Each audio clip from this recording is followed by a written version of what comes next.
Chapter 11. 1. Generosity, pleasing address, courage and propriety of conduct are not acquired, but are inbred qualities. 2. He who forsakes his own community and joins another perishes as the king who embraces an unrighteous path. 3. The elephant has a huge body but is controlled by the Ankusha, goad. Yet, is the goad as large as the elephant? A lighted candle banishes darkness. Is the candle as vast as the darkness? A mountain is broken even by a thunderbolt. Is the thunderbolt therefore as big as the mountain? No, he whose power prevails is really mighty. What is there in bulk? 5. He who is engrossed in family life will never acquire knowledge. There can be no mercy in the eater of flesh. The greedy man will not be truthful. And purity will not be found in a woman or a hunter. 6. The wicked man will not attain sanctity even if he is instructed in different ways, and the nim tree will not become sweet even if it is sprinkled from the top to the roots with milk and ghee. 7. Mental dirt cannot be washed away even by 100 baths in the sacred waters, just as a wine pot cannot be purified even by evaporating all the wine by fire. 8. It is not strange if a man reviles a thing of which he has no knowledge, just as a wild hunter's wife throws away the pearl that is found in the head of an elephant, and picks up a gunge, a type of seed which poor tribals wear as ornaments. 9. He who for 1 year eats his meals silently, inwardly meditating upon the Lord's prasadam, attains to the heavenly planets for 1,000 crore of years. Note: 1 crore equals 10 million. 10. The student, Brahmachari, should completely renounce the following 8 things: his lust, anger, greed, desire for sweets, sense of decorating the body, excessive curiosity, excessive sleep, and excessive endeavor for bodily maintenance. 12. He alone is a true Brahmana, Divya or twice born, who is satisfied with 1 meal a day, who has the 6 samskaras, or acts of purification such as garbhadana, etc., performed for him, and who cohabits with his wife only once in a month on an auspicious day after her menses. 13. The Brahmana who is engrossed in worldly affairs, brings up cows and is engaged in trade is really called a Vaishya. 14. The Brahmana who deals in lac dye, articles, oil, indigo, silk and cloth, honey, clarified butter, liquor, and flesh is called a Shudra. 15. The Brahmana who thwarts the doings of others, who is hypocritical, selfish, and a deceitful hater, and while speaking mildly cherishes cruelty in his heart, is called a cat. 16. The Brahmana who destroys a pond, a well, a tank, a garden and a temple is called a malecha. 17. The Brahmana who steals the property of the deities and the spiritual preceptor, who cohabits with another's wife, and who maintains himself by eating anything and everything is called a chandala. 18. The meritorious should give away in charity all that they have in excess of their needs. By charity only Karna, Bali and King Vikramaditya survive even today. Just see the plight of the honeybees beating their legs in despair upon the earth. They are saying to themselves, "Alas! We neither enjoyed our stored-up honey nor gave it in charity, and now someone has taken it from us in an instant." Chapter 12. 1. He is a blessed grasta, householder, in whose house there is a blissful atmosphere, whose sons are talented, whose wife speaks sweetly, whose wealth is enough to satisfy his desires, who finds pleasure in the company of his wife, whose servants are obedient, in whose house hospitality is shown, the auspicious Supreme Lord is worshipped daily, delicious food and drink is partaken, and who finds joy in the company of devotees. 2. One who devotedly gives a little to a Brahmana who is in distress is recompensed abundantly. Hence, O Prince, what is given to a good Brahmana is got back not in an equal quantity, but in an infinitely higher degree. 3. Those men who are happy in this world, who are generous towards their relatives, kind to strangers, indifferent to the wicked, loving to the good, shrewd in their dealings with the base, frank with the learned, courageous with enemies, humble with elders and stern with the wife. 4. O jackal, leave aside the body of that man at once, whose hands have never given in charity, whose ears have not heard the voice of learning, whose eyes have not beheld a pure devotee of the Lord, whose feet have never traversed to holy places, whose belly is filled with things obtained by crooked practices, and whose head is held high in vanity. Do not eat it, O jackal, otherwise you will become polluted. 5. Shame upon those who have no devotion to the lotus feet of Sri Krishna, the son of Mother Yasoda, who have no attachment for the descriptions of the glories of Srimati Radharani, whose ears are not eager to listen to the stories of the Lord's Lila. Such is the exclamation of the mridanga sound of dhik tam digatam at Kirtana. 6. What fault of spring that the bamboo shoot has no leaves? What fault of the sun if the owl cannot see during the daytime? Is it the fault of the clouds if no raindrops fall into the mouth of the chatak bird? Who can erase what Lord Brahma has inscribed upon our foreheads at the time of birth? 7. A wicked man may develop saintly qualities in the company of a devotee, but a devotee does not become impious in the company of a wicked person. The earth is scented by a flower that falls upon it, but the flower does not contact the odor of the earth. 8. One indeed becomes blessed by having darshan of a devotee, for the devotee has the ability to purify immediately, whereas the sacred tirtha gives purity only after prolonged contact. 9. A stranger asked a Brahmana, "Tell me, who is great in this city?" The Brahmana replied, "The cluster of palmyra trees is great." Then the traveler asked, "Who is the most charitable person?"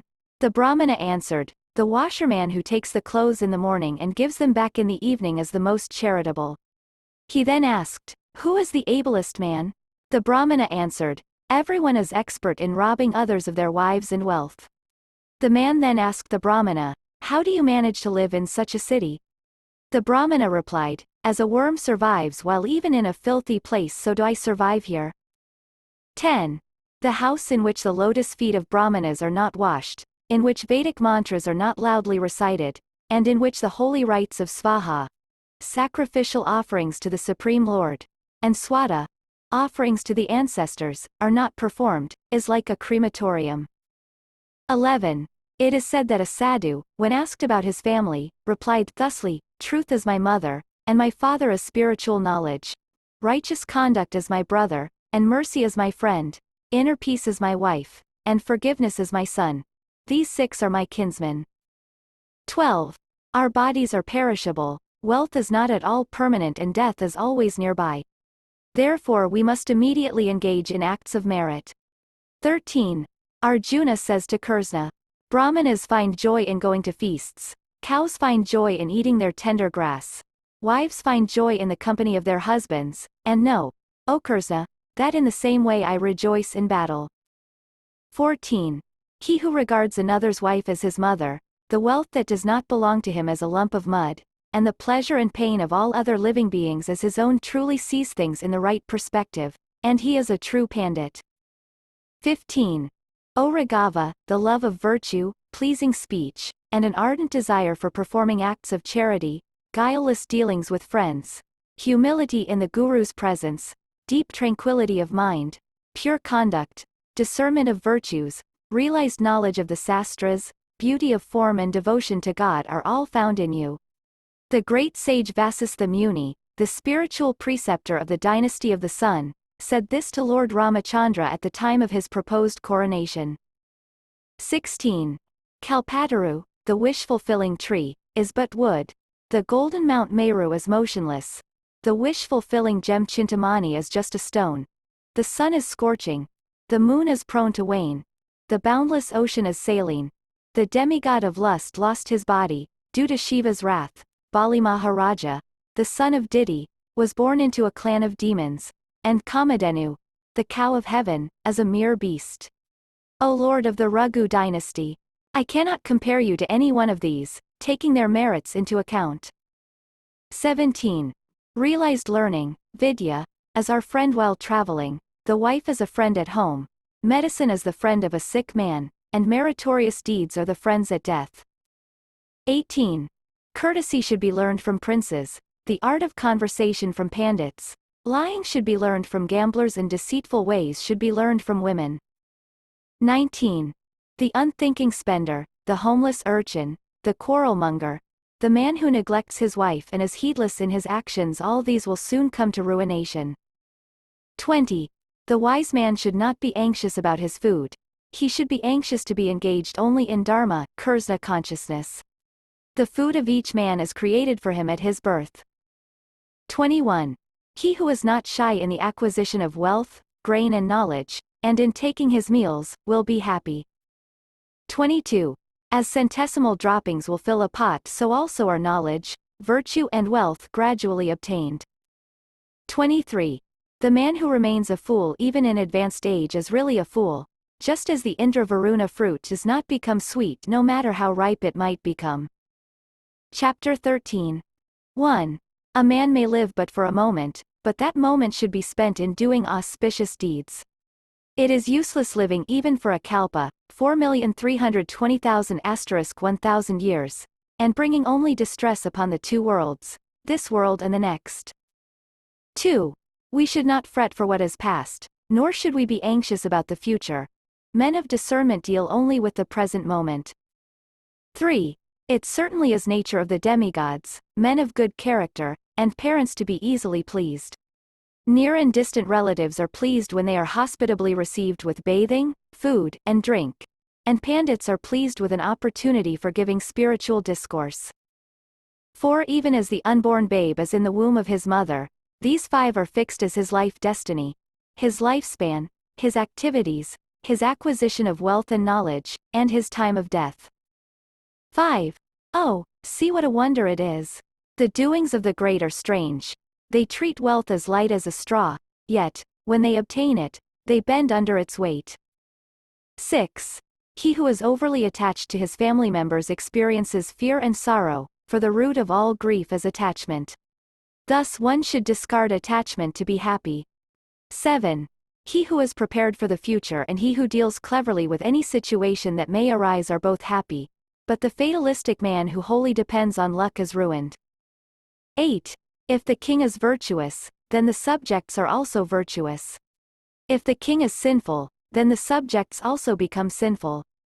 If he is mediocre, then the subjects are mediocre. The subjects follow the example of the king. In short, as is the king so are the subjects. 9. I consider him who does not act religiously as dead though living, but he who dies acting religiously unquestionably lives long though he is dead. 10. He who has acquired neither virtue, wealth, satisfaction of desires nor salvation, dharma, artha, kama, moksha, lives an utterly useless life, like the nipples hanging from the neck of a goat. 11. The hearts of base men burn before the fire of others' fame, and they slander them being themselves unable to rise to such a high position. 12. Excessive attachment to sense pleasures leads to bondage, and detachment from sense pleasures leads to liberation. Therefore it is the mind alone that is responsible for bondage or liberation. 13. He who sheds bodily identification by means of knowledge of the indwelling Supreme Self, Paramatma, will always be absorbed in meditative trance, samadhi, wherever his mind leads him. 14. Who realizes all the happiness he desires?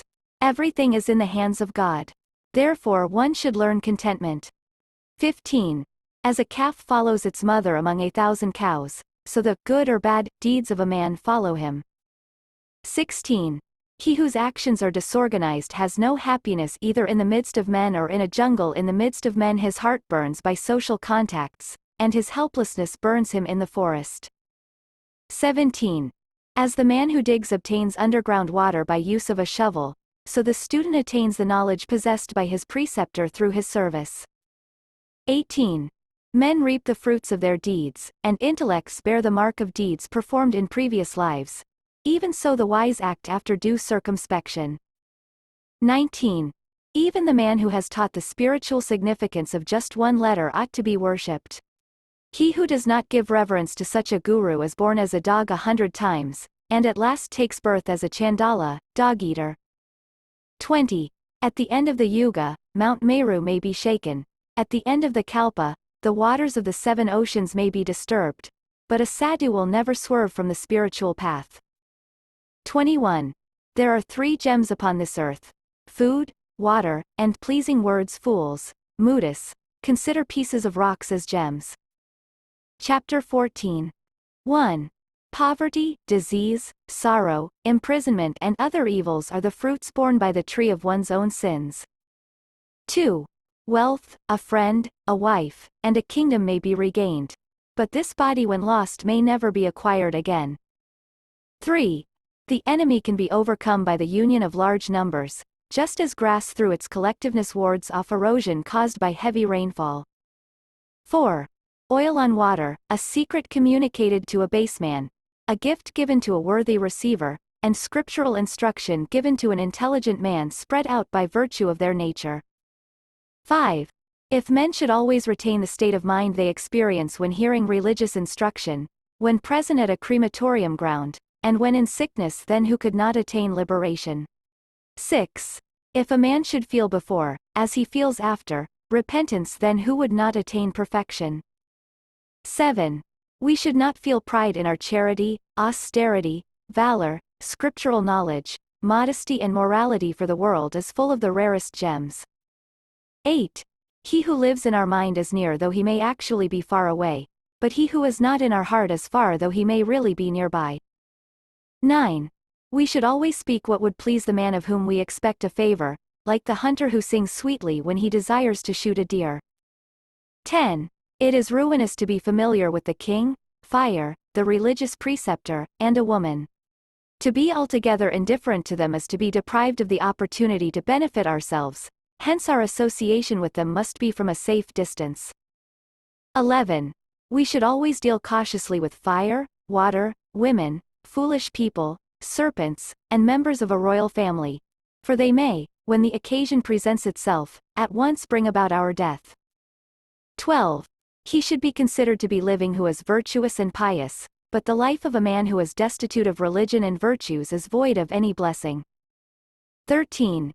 If you wish to gain control of the world by the performance of a single deed, then keep the following 15, which are prone to wander here and there, from getting the upper hand of you: the 5 sense objects, objects of sight, sound, smell, taste, and touch, the 5 sense organs, ears, eyes, nose, tongue and skin, and organs of activity, hands, legs, mouth, genitals and anus. 14. He is a pandit, man of knowledge, who speaks what is suitable to the occasion, who renders loving service according to his ability, and who knows the limits of his anger. 15. One single object, a woman, appears in 3 different ways. To the man who practices austerity it appears as a corpse, to the sensual it appears as a woman, and to the dogs as a lump of flesh. 16. A wise man should not divulge the formula of a medicine which he has well prepared, an act of charity which he has performed, domestic conflicts, private affairs with his wife, poorly prepared food he may have been offered, or slang he may have heard. 17. The cuckoos remain silent for a long time, for several seasons, until they are able to sing sweetly, in the spring, so as to give joy to all. 18. We should secure and keep the following: the blessings of meritorious deeds, wealth, grain, the words of the spiritual master, and rare medicines. Otherwise life becomes impossible. 19. Eschew wicked company and associate with saintly persons. Acquire virtue day and night, and always meditate on that which is eternal, forgetting that which is temporary. Chapter 15. 1. For one whose heart melts with compassion for all creatures, what is the necessity of knowledge, liberation, matted hair on the head, and smearing the body with ashes? 2. There is no treasure on earth the gift of which will cancel the debt a disciple owes his guru for having taught him even a single letter, that leads to Krishna consciousness. 3. There are 2 ways to get rid of thorns and wicked persons: using footwear in the first place, and in the second shaming them so that they cannot raise their faces again, thus keeping them at a distance. 4. He who wears unclean garments, has dirty teeth, is a glutton, speaks unkindly and sleeps after sunrise, although he may be the greatest personality, will lose the favor of Lakshmi. 5. He who loses his money is forsaken by his friends, his wife, his servants and his relations, yet when he regains his riches those who have forsaken him come back to him. Hence wealth is certainly the best of relations. 6. Sinfully acquired wealth may remain for 10 years, in the 11th year it disappears with even the original stock. 7. A bad action committed by a great man is not censured, as there is none that can reproach him, and a good action performed by a low-class man comes to be condemned, because none respects him. Just see. The drinking of nectar is excellent, but it became the cause of Rahu's demise. And the drinking of poison is harmful, but when Lord Shiva, who was exalted, drank it, it became an ornament to his neck. Nilakantha. 8. A true meal is that which consists of the remnants left after a Brahmana's meal. Love, which is shown to others, is true love, not that which is cherished for one's own self. To abstain from sin is true wisdom. That is an act of charity, which is performed without ostentation. 9. For want of discernment the most precious jewels lie in the dust at the feet of men while bits of glass are worn on their heads. But we should not imagine that the gems have sunk in value, and the bits of glass have risen in importance. When a person of critical judgment shall appear, each will be given its right position. 10. Sastric, scriptural, knowledge is unlimited, and the arts to be learned are many. The time we have is short, and our opportunities to learn are beset with obstacles. Therefore select for learning that which is most important, just as the swan drinks only the milk in water. 11.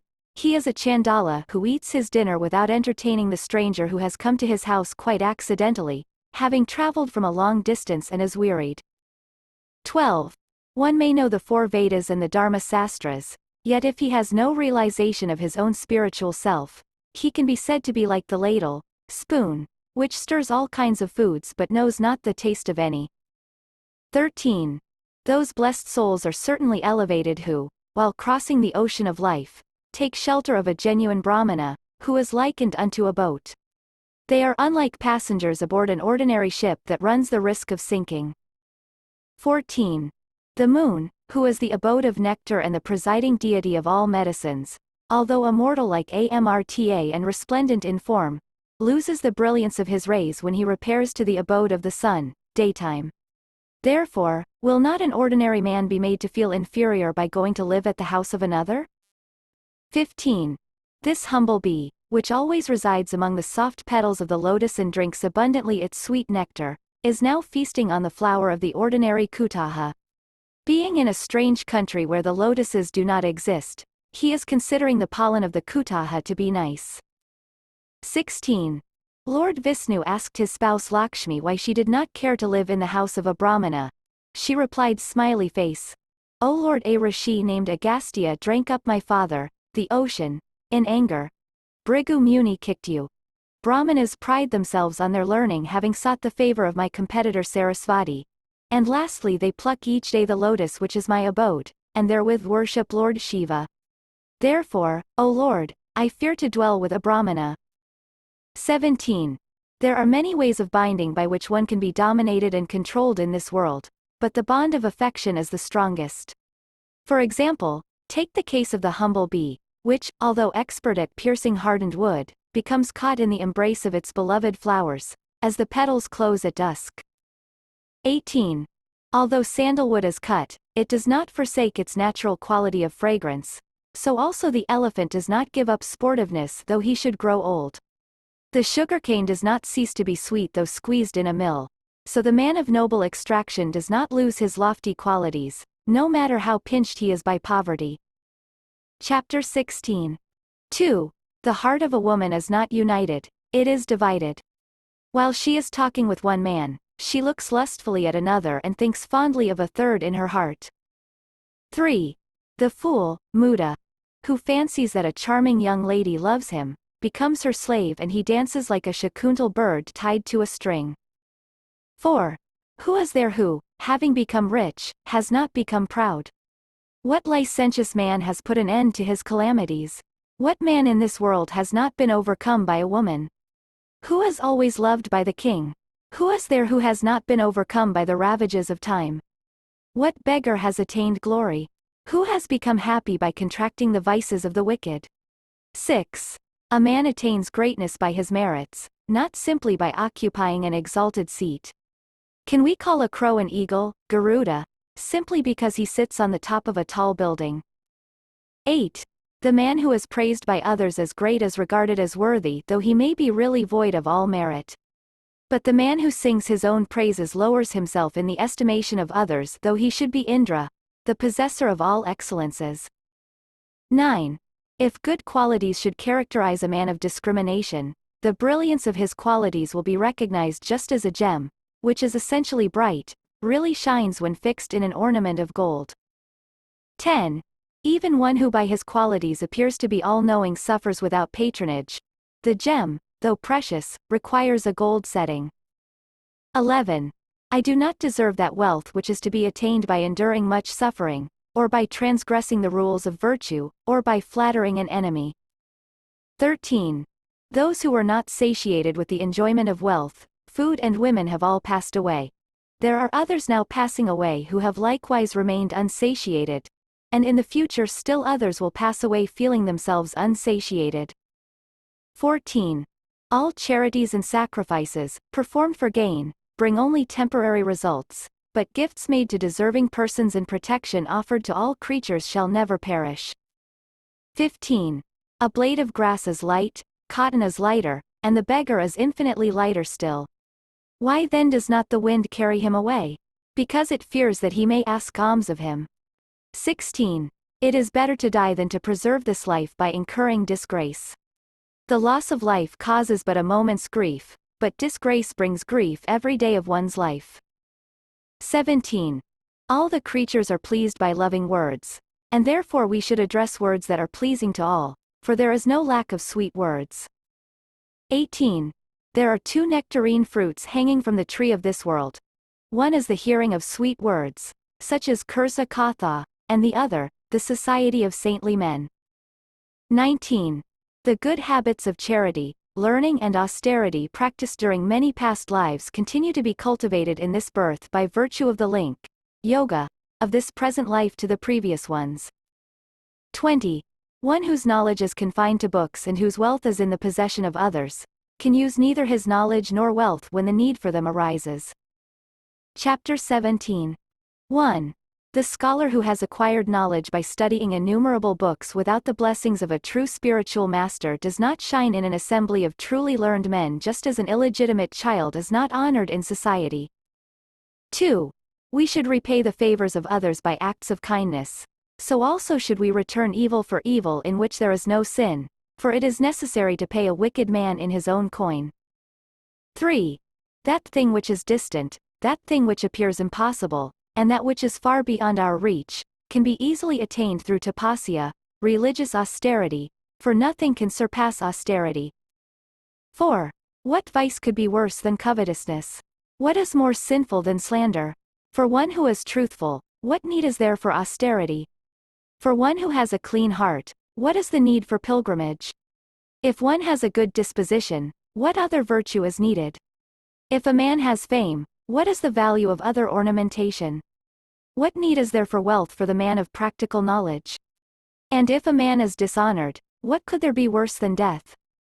5. Though the sea, which is the reservoir of all jewels, is the father of the conch shell, and the goddess of fortune Lakshmi is conch's sister, still the conch must go from door to door for alms, in the hands of a beggar.